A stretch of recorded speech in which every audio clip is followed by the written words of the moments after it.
Hi all, welcome back to our YouTube channel. ನಾನು ನಿಮ್ಮ ಐಶ್ವರ್ಯ ಮಹೇಶ್. ನನಗೆ ಕಂಟಿನ್ಯೂಸ್ ಆಗಿ ವೀಡಿಯೋಸ್ನ ಅಪ್ಲೋಡ್ ಮಾಡೋದಕ್ಕೆ ಆಗ್ತಾಯಿಲ್ಲ, ಅದಕ್ಕೆ ನಾನು ಸಾರಿ ಕೇಳ್ತೀನಿ. ನಿಮಗೆ ಗೊತ್ತಿರೋ ಹಾಗೆ ನನಗೆ ಹುಷಾರಿಲ್ಲ, ಲಿಶಾಂತ್ಗೆ ಹುಷಾರಿರಲಿಲ್ಲ. ಸೊ ಅವನ ಜೊತೆ ಇದ್ದು ನನಗೂ ಸ್ವಲ್ಪ ಜ್ವರ ಬಂದಂಗಾಗಿ ಕೋಲ್ಡು, ಫೀವರ್ ಎಲ್ಲನೂ ಜಾಸ್ತಿ ಆಗಿಬಿಟ್ಟಿದೆ. ಸೊ ಇದು ನಮ್ಮ ರಾಮನಗರದಲ್ಲಿ ಹಬ್ಬ ಏನು ನಡೀತು ಅದರದ್ದು ವ್ಲಾಗ್ನ ನಾನು ಒಂದೊಂದಾಗಿ ಇವಾಗ ಶೇರ್ ಮಾಡ್ತಾಯಿದ್ದೀನಿ. ದಯವಿಟ್ಟು ಲೇಟ್ ಆಯಿತು ಅಂತ ಬೇಜಾರು ಮಾಡ್ಕೊಳ್ಬೇಡಿ. ಬಾಯ್, ನಾನು ಬರೋಲ್ಲ. ಬಾ ಮನೆಗೆ ಹೋಗೋಣ, ಬಾ ಮನೆಗೆ ಹೋಗೋಣ, ಹೋಗೋದು ಬೇಡ.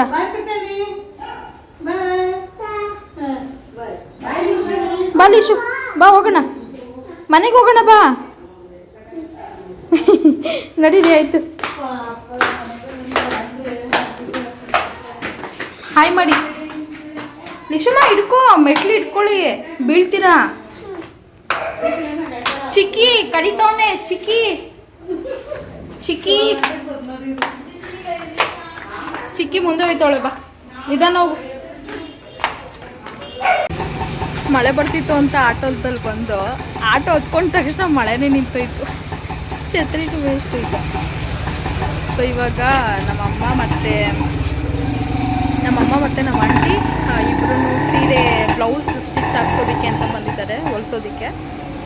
ನಾವು ರೆಗ್ಯುಲರಾಗಿ ಬರೋದು ಶಾಪ್ ಇದೆ, ಈ ಶಾಪಲ್ಲೇ ಬಂದು ನಾವು ಬ್ಲೌಸ್ ಸ್ಟಿಚ್ ಮಾಡಿಸೋದು. ಎಲ್ಲಿ ಅಂದರೆ ವಾಸವಿ ಸ್ಕೂಲ್ ಇದೆಯಲ್ಲ, ರಾಮನಗರ ವಾಸವಿ ಸ್ಕೂಲ್ ಇದೆಯಲ್ಲ, ವಾಸವಿ ಸ್ಕೂಲ್ ಆಪೋಸಿಟ್ಟೆ ಈ ಅಂಗಡಿ ಬರುತ್ತೆ. ಹೆಸರೇನು? HS Indian boutique.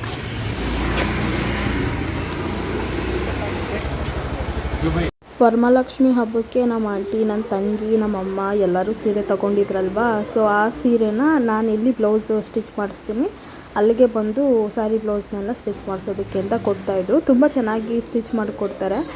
ತುಂಬ ಜನ ಕೇಳ್ತೀರಾ ಎಲ್ಲಿ ನೀವು ಬ್ಲೌಸೆಲ್ಲ ಹೊಲಿಸೋದು ಅಂತ. ಸೊ ಈ ವಿಡಿಯೋದಲ್ಲಿ ಪೂರ್ತಿಯಾಗಿ ಡೀಟೇಲಾಗಿ ಹೇಳಿದ್ದೀನಿ. ಸೊ ಪದೇ ಪದೇ ಟೆಕ್ಸ್ಟ್ ಮಾಡಬೇಡಿ ಎಲ್ಲಿ ಅಂತ, ಓಕೆನಾ? ಲಿಶಾಂತು ಮಲ್ಕೊಬಿಟ್ಟಿದ್ದಾನೆ. ಅವರು ಸೀರೆ ಬ್ಲೌಸ್ ಹೊಲಿಸೋಷ್ಟರಲ್ಲಿ ನಿಜಾನ್ ಮಲ್ಕೊಂಡೋಗ್ಬಿಟ್ಟ.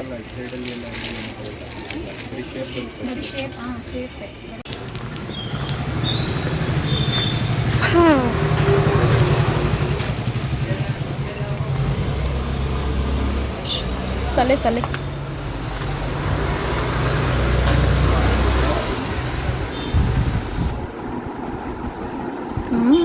ಅಲ್ಲೋಡಂಟು ಎಷ್ಟು ಶೈನಿಂಗ್ ಹೊಳಿತೈತಲ್ಲ ಬಳೆಗಳು.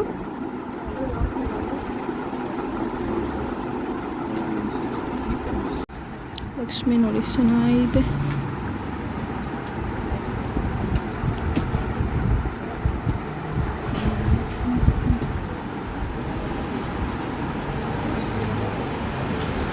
ಇದೇ ಕಲರ್ ಸೀರೆ ಇರೋದು, ಇನ್ನೂ ಡಾರ್ಕ್ ಇಲ್ಲ ಅದು. ಇದಕ್ಕೆ ಏನಾದರೂ ಮಿಕ್ಸ್ ಮಾಡಿಕೊಡ್ಬೇಕು ಅಂದರೆ 100 ರೂಪಾಯಿಗೆ 4 ಬಳೆ ಇದ್ದರೆ ಮಿಕ್ಸ್ ಮಾಡಿಕೊಡ್ತೀನಿ. ಗೋಲ್ಡ್ ಆದರೆ ಗೋಲ್ಡು ಆ ಥರ. ಇದೊಂದೇ ಡಜನ್ ಸಾಕಾ? ಇದೇ ಥರ 2 ಡಜನ್ ಕೊಡ್ಲಾ? ಈ ಥರ ನೀನು ಕೆಳಗಡೆ ಈಗ ಸೀರೆ ತಂದಿದೆಯಲ್ಲ, ಅದೇನೋ ಅನ್ಕೊಂಡು ಇದು ಮ್ಯಾಚ್ ಆಯ್ತದೆ ಅಂತ. ಇದೇ ಥರ ಇನ್ನೊಂದು ಡಜನ್ ಬೇಕಾ ಅಮ್ಮ? ಇದೇ ಥರ ಇನ್ನೊಂದು ಡಜನ್ ಬೇಕಾ? ಹತ್ತು ಹುಡುಕ್ತಾ ಇದೀನಿ ಅಂತ. ಇಲ್ಲಿ ಓಲೆಗಳು ಇಯರಿಂಗ್ಸ್ ಎಲ್ಲ ತುಂಬ ಚೆನ್ನಾಗಿದೆ. ಸ್ಪಂದು ಮೇಲ್ಗಡೆ ಬಂದಿದ್ರೆ ಸರಿ ಹೋಗೋದು. ಎಷ್ಟು ಚೆನ್ನಾಗಿದೆ ನೋಡಿ ಇದು. ಚೆನ್ನಾಗೈತೆ. ನಾನು ಬರ್ಡೇಗೆ ಶಾಪಿಂಗ್ ಮಾಡ್ಬೇಕು, ಬರ್ತೀನಿ ರೀ. ಚೆನ್ನಾಗಿದೆ ನೋಡಿ, ಕ್ಯೂಟ್ ಆಗಿದೆ. ನೈಲ್ಸ್ ಎಲ್ಲ ಇದೆ.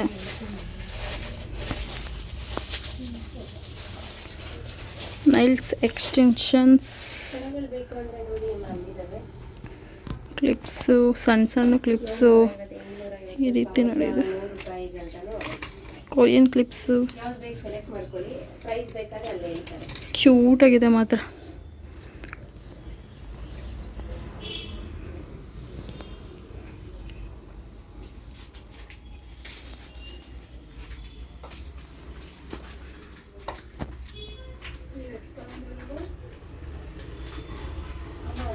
ಈ ಥರ ಬೇಕಾ? ನಿಮಗೆ ಆ ಥರ ಬೇಕಾ? ಸೆಲೆಕ್ಟ್ ಮಾಡ್ಕೊಳ್ಳಿ. ರೇಟ್ ಬೇಕಾದ್ರೆ ಕೇಳ್ತೀನಿ. ಒಂದೊಂದು ರೇಟ್ ಇದೆ ಅದರಿಂದ.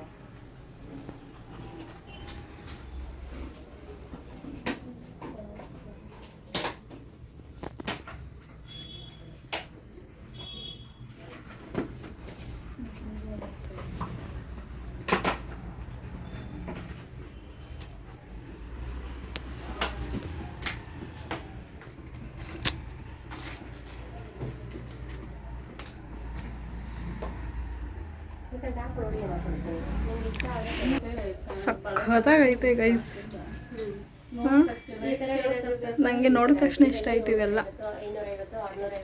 ನಾನು ಬರ್ಡೇಗೆ ಶಾಪಿಂಗ್ ಮಾಡಬೇಕು, ಅವಾಗ ಬರ್ತೀನಿ. ಚೆನ್ನಾಗೈತೆ.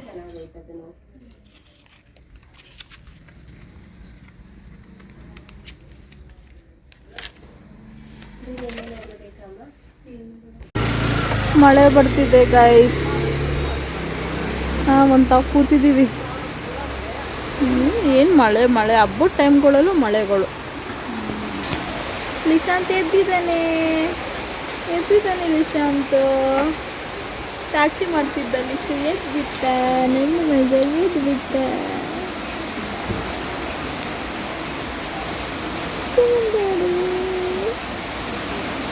ಸ್ಕೂಲ್ ಹುಡುಗಿ ಅಂದ್ಕೊಂಡು ಹೇಳ್ತೇನೆ. ಮನೆ ಹತ್ರನೇ ಇರ್ತದಲ್ಲ, ಓಡೋಗ್ತಾರೆ.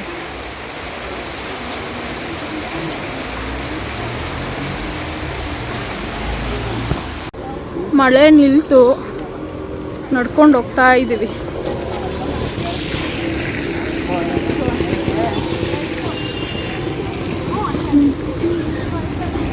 ಮಾಡಿದ್ದೀನಿ, ಎಡಿಟ್ ಮಾಡಬೇಕು. ಹಾಯ್ ಮಾಡಿ ಗೈಸ್. ಏನು ಗೊತ್ತಾ, ನನಗೆ ಇಬ್ಬರು ಫ್ಯಾನ್ಸ್ ಬಂದಿದ್ದರು, ಸಬ್ಸ್ಕ್ರೈಬರ್ಸು. ತುಂಬ ಚೆನ್ನಾಗಿ ಮಾತಾಡ್ಸಿದ್ರು, ಸಿಕ್ಕಾಪಟ್ಟೆ ಖುಷಿ ಆಯಿತು ಗೈಸ್. ನನಗೆ ಬಂದು ಫೋಟೋಸ್ ತೆಗೆಸ್ಕೊಂಡು ಹೋದ್ರು. ನನ್ನ ಹತ್ರ ಬಂದು ತೆಗೆಸ್ಕೊಂಡು ಹೋದ್ರು, ಸಿಕ್ಕಾಪಟ್ಟೆ ಖುಷಿ ಆಯಿತು. ಫ್ಯಾನ್ಸ್ ಸಿಕ್ಕಿದ್ರು, ಖುಷಿ ಆಗ್ತಿದೆ ನನಗೆ. ಬಂದು ಮಾತಾಡ್ಸಿದ್ರಲ್ಲ ಅಂತ. Thank you. ಇದೆಲ್ಲ ಬ್ಲಿಂಕ್ ಆಗ್ತಿದೆ, ಕ್ಲೀನಾಗಿ ವೀಡಿಯೋನೇ ಮಾಡೋಕ್ಕಾಗ್ತಿಲ್ಲ ನನಗೆ. ಚೆನ್ನಾಗಿತ್ತು. ಆ ಥರ ಮ್ಯಾಟ್ ಫಿನಿಶ್ ಥರನಾ ಚೆನ್ನಾಗಿತ್ತಲ್ವಾ? ಶಾಪಿಂಗ್ ಎಲ್ಲ ಆದಮೇಲೆ ನಾವು ಲಾಸ್ಟಲ್ಲಿ ಗೋಬಿ ತಿನ್ಕೊಂಡು ಹೋದ್ವಿ. ಗೋಬಿ ಅಂತೂ ಕ್ರಿಸ್ಪಿಯಾಗಿ ಚೆನ್ನಾಗಿತ್ತು. ಆ್ಯಂಡ್ ನಮ್ಮ ಅಪ್ಪನಿಗೆ ಕಣ್ಣು ಆಪ್ರೇಷನ್ ಮಾಡಿಸಿದ್ವಿ. ನಮ್ಮಪ್ಪ ಕಣ್ಣಲ್ಲಿ ಪೊರೆ ಬೆಳ್ಕೊಟ್ಟಿತ್ತು ನಮ್ಮ ಅಪ್ಪನಿಗೆ. ಸೊ ಅವ್ರಿಗೆ ಕಣ್ಣು ಏನೂ ಕಾಣಿಸ್ತಾ ಇರಲಿಲ್ಲ. ಹಾಗಾಗಿ ಶನಿವಾರ ನಾವು ನಮ್ಮ ಅಪ್ಪನಿಗೆ ಕಣ್ಣು ಆಪ್ರೇಷನ್ ಮಾಡಿಸಿದ್ವಿ. ಅವ್ರಿಗೆ ಒಂದು 15ರಿಂದ 20 ದಿನದವರೆಗೂ ಮ್ಯಾಕ್ಸಿಮಮ್ ಅಷ್ಟು ದಿನ ಆದರೂ ರೆಸ್ಟ್ ಮಾಡಿ ಅಂತ ಹೇಳಿದರು. ಸೊ ಹಾಗಾಗಿ ನಮ್ಮ ಮನೇಲೇ ಇರಿ ಅಂತ ನಾನು ಹೇಳಿದ್ದೆ ನಮ್ಮ ಅಪ್ಪ ಅಮ್ಮನಿಗೆ. ಅವರು ಮ್ಯಾಕ್ಸಿಮಮ್ ನಮ್ಮ ಮನೇಲಿ ಒಂದು 15ರಿಂದ 20 ದಿನದವರೆಗೂ ಇದ್ದರು. ಸೊ ಅದಾದಮೇಲೂ ನಾನು ಇರಿ ಅಂತ ಎಷ್ಟೇ ಕೇಳಿಕೊಂಡ್ರು ಅವ್ರು ಇರಲಿಲ್ಲ. ಅದು ಇದು ಕೆಲಸ ಇದೆ ಅಂದ್ಕೊಂಡೆಲ್ಲ ಅವರು ಸಾಕು ಇಷ್ಟೇ ರೆಸ್ಟ್ ಮಾಡೋದ್ನಲ್ಲ ಅಂತ ಹೇಳಿ ನಮ್ಮಪ್ಪ ರಿಟರ್ನ್ ಹೊರಟರು. ಲಿಶಾಂತ್ಗಂತೂ ಫುಲ್ಲು ಜ್ವರ ಬಂದುಬಿಟ್ಟಿತ್ತು. ಹಾಸ್ಪಿಟಲ್ಗೆ ಕರ್ಕೊಂಡು ಹೋಗ್ತಾ ಇದ್ವಿ. ನಿಶಾಂತ್ಗೆ ಫುಲ್ಲು ಜ್ವರ ಬಂದಿದೆ. ಇವಾಗ ಹಾಸ್ಪಿಟಲ್ಗೆ ಕರ್ಕೊಂಡು ಹೋಗ್ಬೇಕು. ಆಯ್ತು, ಹೋಗೋಣ. ಸೊ ಹೋಗೋಣ ಹಾಸ್ಪಿಟಲ್ಗೆ. ಬಾಯ್ ಚಿಕ್ಕಿ. ಬಾಯ್ ಅಕ್ಕಂತಾನೆ. ಒಂದೊಂದು ಸಲಿಗೆ ಒಂದೊಂದು ಹೇಳ್ತಾನೆ ಇವನು. ಬಾಯ್, ಐ ಲವ್ ಯು. ಬನ್ನಿ ಆಸ್ಪತ್ರೆಗೆ ತೋರಿಸ್ಕೊಂಡು ಬರೋಣ. ನಿಶಾಂತು ಫುಲ್ಲು ಸಪ್ಪಗಾಗ್ಬಿಟ್ಟವನೆ. ಹಬ್ಬದಲ್ಲಿ ಚೆನ್ನಾಗಿ ಕುಣಿದು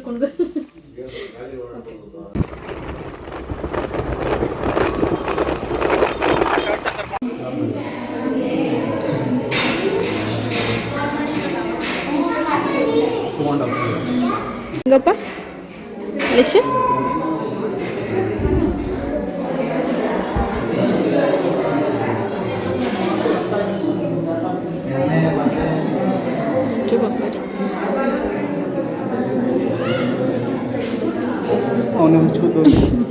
ಚಳಿ ಪಾಪ, ಜ್ವರ ಅಲ್ವಾ, ಚಳಿ.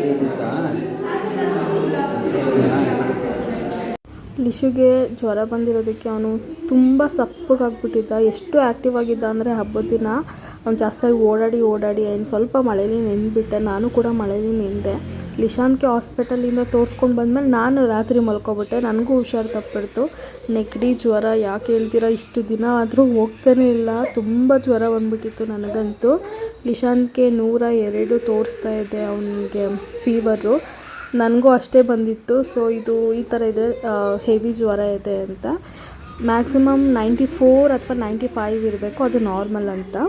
ನಾನು ಬೇರೆ ಅವನಿಗೆ ಸ್ನಾನ ಮಾಡಿಸ್ಬೇಕು ಅಂತ ತಲೆಗೆ ಫುಲ್ಲು ಎಣ್ಣೆ ಹಾಕಿ ಮಸಾಜ್ ಮಾಡಿಬಿಟ್ಟಿದ್ದೆ. ನೋಡಿದ್ರೆ ಅವನಿಗೆ ಜ್ವರ ಇನ್ನೂ ಜಾಸ್ತಿ ಆಗಿಬಿಟ್ಟಿತ್ತು. ಸ್ನಾನ ಮಾಡಿಸೋಂಗಿಲ್ಲ, ಏನೂ ಇಲ್ಲ ಅಂತ ಹೇಳಿದರು ಡಾಕ್ಟರು. ಸೊ ಇನ್ನೇನು ಮಾಡೋದು ಅಂತ ಹೇಳಿ ಅಲ್ಲೇ ಹಾಸ್ಪಿಟಲಲ್ಲಿ ಸ್ವಲ್ಪ ಟಾನಿಕ್ ಇತ್ತು ಜ್ವರದ್ದು, ಅದನ್ನು ಕುಡಿಸ್ಬಿಟ್ಟು ಅದಾದಮೇಲೆ ಒಂದು 5 ನಿಮಿಷ ಬಿಟ್ಕೊಂಡು ಅವ್ನು ನೀರು ಕೇಳ್ದೆ ಅಂತ ಹೇಳಿ ನೀರು ಕುಡಿಸಿದ್ವಿ. ನೆಕ್ಸ್ಟು ಅಲ್ಲಿಂದ ನಾವು ರಿಟರ್ನು ಮನೆ ಕಡೆ ಹೊರಟ್ವಿ. ಮನೇಲಿ ಮೊಸಪ್ ಮಾಡಿದರು ಅಮ್ಮ, ಅದಕ್ಕೆ ಸ್ನ್ಯಾಕ್ಸ್ ಏನಾದ್ರು ತೊಗೊಳ್ಳೋಣ ಅಂತ ಬಂದ್ವಿ. ಬೇಕಾ? ಇದು ತಗೊಳ್ಳಿ. ವಡೆ ಹಾಕಿ ಎಷ್ಟೈತೆ ಅಷ್ಟು ಕುಡಿ. ಎಷ್ಟು ರೂಪಾಯಿ ಇದೆ? ಸ್ವಲ್ಪನ ಅಲ್ಲೋಡಿ, ಅವನಿಗೆ ಬೇಕಂತೆ. ಜ್ವರ ಬಂದೈತೆ ಬೇಡಪ್ಪ. ಲಿಶುಗೆ ಊಟ ಮಾಡಿಸಿ ಮೆಡಿಸನ್ ಎಲ್ಲ ಕೊಟ್ಟು ಅದಾದಮೇಲೆ ನಾನು ಕೂಡ ಊಟಕ್ಕೆ ಅಂತ ಕೂತ್ಕೊಂಡೆ. ಬಿಸಿ ಬಿಸಿ ರಾಗಿ ಮುದ್ದೆ ಆ್ಯಂಡ್ ಮೊಸಪ್ಪು ಮಾಡಿದರು ನಮ್ಮಮ್ಮ. ತುಂಬ ಚೆನ್ನಾಗಿತ್ತು. ಮೊಸಪ್ಪನ್ನ ತುಂಬ ದಿನ ಆಗಿತ್ತು ನಾನು ತಿಂದು. ಆ್ಯಂಡ್ ಎಲ್ಲರೂ ಊಟ ಮಾಡೋದಕ್ಕೆ ಅಂತ ಕೂತಿದ್ರು. ನಾನು ಅವ್ರ ಜೊತೆನೇ ಕೂತ್ಕೊಂಡು ಊಟ ಮಾಡ್ತಾಯಿದ್ದೆ.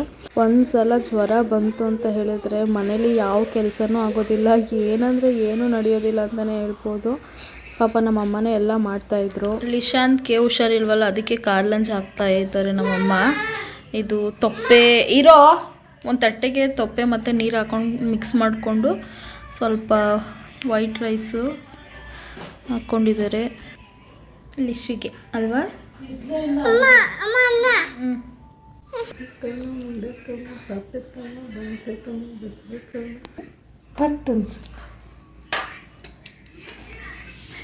ಮಾಡ್ತಾಯಿತ್ತು ಅಜ್ಜಿ.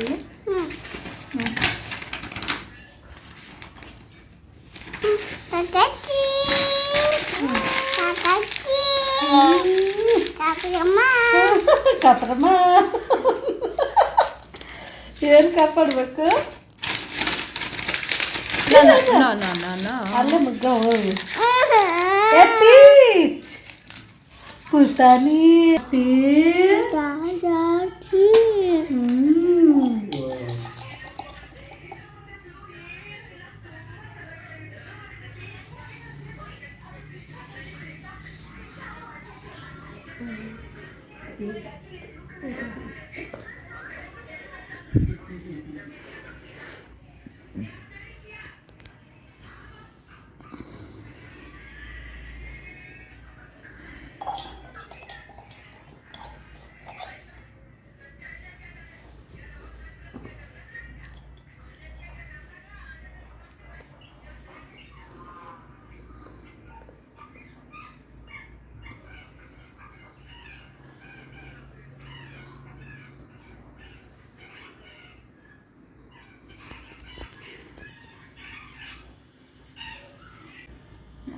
ಏನು ಮಾಡ್ತಾವ್ರಿ?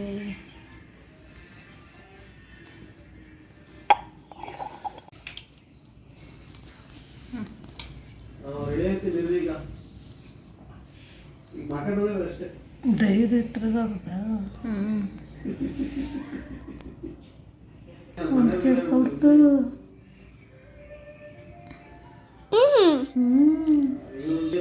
ಏನಾಯ್ತಪ್ಪ? ಬರ್ತಾ ಇಲ್ವಾ? ಗೊತ್ತಿಲ್ಲ. ಒಂದು ಕೆಡ್ಕತ್ತಗಾಲು ಹಿಂಗಿರ್ತಾಳೆ.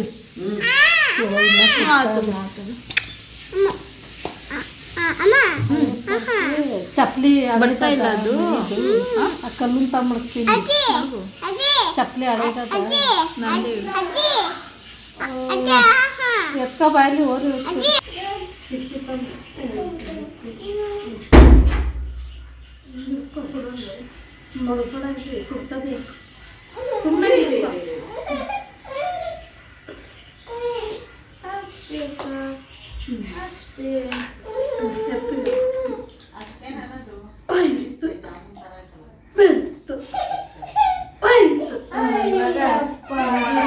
ಮೂರು ಸತಿ ಅವನ ಕೈ ದಾಟಿಸ್ತು ಕೊಳ್ಳ ಜೊತೆ. ಈಗ ಬಾ ಹಿಂಗೋಗು, ಸೀದಾ 3ನೇ ಸತಿ ರೂಮ್ ಹೊಂಟವು.